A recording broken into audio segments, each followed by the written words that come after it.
काला साया। यूं तो बनारस घाट अपनी खूबसूरती के लिए बहुत प्रचलित है, पर घाट के किनारे कई राज लिए बैठे हैं। ये कहानी शुरू होती है बनारस के घाट के पास बने ममता निवास से, जहाँ प्रिया लाल जोड़े में ममता के घर उसकी बहू बनकर आती है। आओ आओ बहू, घर को अपने पैरों से पवित्र करो। ममता घर की दहलीज पार कर ही रही होती है कि अचानक एक बहुत गंदी सी बास पूरे घर में फैल जाती है।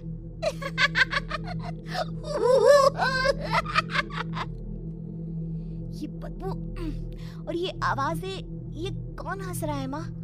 अब ये पड़ोसी ना हमारे थोड़े अलग से है।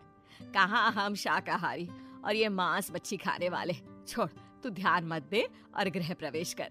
और हाँ बहू, अपनी सास की एक बात हमेशा याद रखना, इन पड़ोसियों से तो कभी बात नहीं करेगी।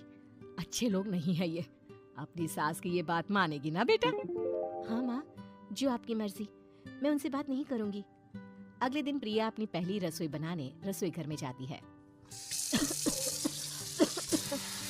ये छोकी बात तो नाक में जा रही है। एक काम करती हूँ, खिड़की खोल देती हूँ। प्रिया खिड़की खोलने जाती है। इतने चाले, लगता है इस खिड़की को कभी खोला ही नहीं गया। पर ऐसा क्यों? ओह, नॉन वेज की स्मेल आती होगी ना। 2 मिनट के लिए खोल लेती हूँ, फिर बंद कर दूंगी। प्रिया खिड़की खोलती है। खिड़की खोलते ही उसकी नजर सामने वाले घर की खिड़की पर पड़ती है, जहाँ एक लड़की खड़ी होती है। हाथों में मेहंदी, लाल रंग की साड़ी, बिल्कुल सजी धजी, मानो प्रिया की तरह ही वो भी नई नवेली बहू हो। वो प्रिया को देखकर मुस्कुराती है। हे भगवान, माँ ने तो इनसे बात करने को मना किया था। प्रिया फौरन ही खिड़की बंद कर देती है और तवे पर चढ़े रोटी की ओर देखने लगती है, पर वहाँ रोटी न होकर मछली पड़ी होती है। ये क्या? पहली ही रसोई में इतनी बड़ी गलती। हे भगवान, अब मैं क्या करूं? प्रिया बहुत डर जाती है और फौरन रसोई की सफाई करने और फिर सभी के लिए खाना बनाने लग जाती है। जब वो सबको खाना परोसती है, सब तो ठीक है, मैं बेकार में चिंता कर रही थी। हे भगवान, ऐसे ही बस अपनी कृपा बनाए रखना। रात के वक्त जब सब सो रहे होते हैं, तब प्रिया को पायल की आवाज सुनाई देती है, जिससे उसकी आंख खुल जाती है। ये पायल की आवाज कहाँ से आ रही है? प्रिया उठकर उस आवाज के पीछे छत की सीढ़ियों तक जाती है। तभी उसे बच्चे के रोने की आवाज आती है। प्रिया छत पर जाती है तो क्या देखती है? वही लाल साड़ी वाली लड़की अपनी गोद में एक नवजात बच्चे को घुमा घुमा कर सुला रही है। तभी प्रिया की नजर उसके पेट पर पड़ती है। ओह गॉड, ये तो प्रेग्नेंट भी है। सुनिए, बच्चा सो नहीं रहा है क्या? मैं कुछ मदद करूं? नहीं नहीं, आपके घर वालों को अच्छा नहीं लगेगा, मैं संभाल लूंगी। स्नेहा की गोद से बच्चा हाथ मारकर प्रिया की गोद में आने को छटपटाने लगता है। दोनों घर अगल बगल में बने होने के कारण प्रिया उस बच्चे को गोद में ले लेती है। प्रिया के पास आते ही वो सो जाता है। बच्चे का वो स्पर्श रात भर प्रिया भूल नहीं पाती और अगली सुबह वो छत पर कपड़े सुखा रही होती है। तभी उसे एक औरत इशारा करके बुलाती है। स्नेहा कह रही थी बाबू तुम्हारी गोद में आते ही सो गया। मैं गौरी, स्नेहा की माँ हूँ। बहू, घर आना, बाबू को खिला भी लेना। शाम को जब घर पर कोई नहीं रहता, बच्चे से मिलने के लिए प्रिया छिपकर अपनी पड़ोसन के घर चली जाती है और कुछ देर बच्चे को खिलाकर वापस लौट आती है। इसके कुछ दिन बाद ही प्रिया को पता चलता है कि वो माँ बनने वाली है। ममता की खुशी का ठिकाना नहीं रहता। माँ जी, पता नहीं क्यों उल्टी आ रही है। प्रिया भागती हुई वॉशरूम में जाती है तो हरे और लाल रंग की उल्टी करती है। उस उल्टी में से कीड़े निकलते हैं। ये क्या? खून और ये कीड़े! माँ! माँ! प्रिया की आवाज सुनकर ममता दौड़कर आती है, पर बेसिन में कुछ नहीं होता। प्रिया हक्की बक्की रह जाती है। ये सब क्या हो रहा है? प्रिया घबरा जाती है और अपने कमरे में जाकर सो जाती है। डर के कारण वो इतनी थक जाती है कि उसकी आंख लग जाती है। तब उसे ऐसा लगता है उसके पेट पर मानो कोई बैठा हुआ हो। कौन हो? प्रिया के पेट पर एक 5 महीने की बच्ची बैठी हुई थी, जो बुरी तरह जली हुई थी।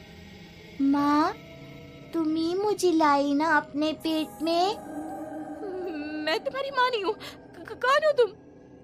माँ, देखो मैं जल गई बुरी तरह से। 6 महीने पेट में रहने को भी मुझे नहीं मिला। सहला दो ना माँ। बचाओ! बचाओ! माँ! ममता दौड़कर कमरे में आती है। प्रिया की बातें सुनकर वो सब समझ जाती है। तू कहीं बगल वाले घर में तो नहीं जाकर आई ना बहू? मुझे माफ कर दो, मैं गई थी माँ। उस घर में सब मरे हुए हैं बहू। कई साल पहले स्नेहा उस घर में बहू बनकर आई थी। कुछ ही दिन में वो एक बच्चे को जन्म देने वाली थी। पूरा घर बच्चे के आने की खुशी में खोया था कि एक दिन अचानक उस घर में आग लग गई। सब बुरी तरह जलकर मर गए। गौरी आज भी दादी बनने का इंतजार कर रही है और इसीलिए स्नेहा ने अपना अजन्मा बच्चा तुम्हारी कोख में डाल दिया। ममता ये कह रही होती है कि पीछे से उसके पैरों को एक बच्चा पकड़ लेता है। दादी, दादी। माँ, स्नेहा की गोद में यही बच्चा था। ये बच्चा कौन है फिर? तेरी मौत है। तेरी भी दादी। जिस चीज का ममता को डर था वही हो गया। ममता निवास के ऊपर मौत ने चादर बिछा दी थी। प्रिया का पेट ऐसे ही बढ़ जाता है मानो 9 महीने का हो। 2 हाथ उसके पेट से बाहर निकलते हैं। बहू, संतोष को फोन कर, किसी पंडित जी को बुला बहू। प्रिया का पति भागता हुआ घर आता है। ये तो होना ही था माँ। तेरा बाप तेरे सामने आ गया तो तू सह नहीं पा रही है। स्नेहा घर में आग लगी नहीं थी, माँ ने लगाई थी प्रॉपर्टी की लालच में। और वो बच्चा मेरी पहली पत्नी का बच्चा है, मेरा बेटा, जो कि उस आग की चपेट का शिकार हो गया था। मैंने तुमसे ये सब माँ के कहने पर छुपाया था। मुझे माफ कर दो प्रिया। तुम अगर चाहो तो यहाँ से जा सकती हो। मैं तुम्हें किसी भी बंधन में रखना नहीं चाहता। मेरी शादी हुई है आपसे, मैं आपको छोड़ नहीं सकती, पर उससे पहले हमें स्नेहा, उसकी माँ और बच्चे की आत्मा की शांति करवानी होगी। संतोष और ममता गौरी के घर जाते हैं।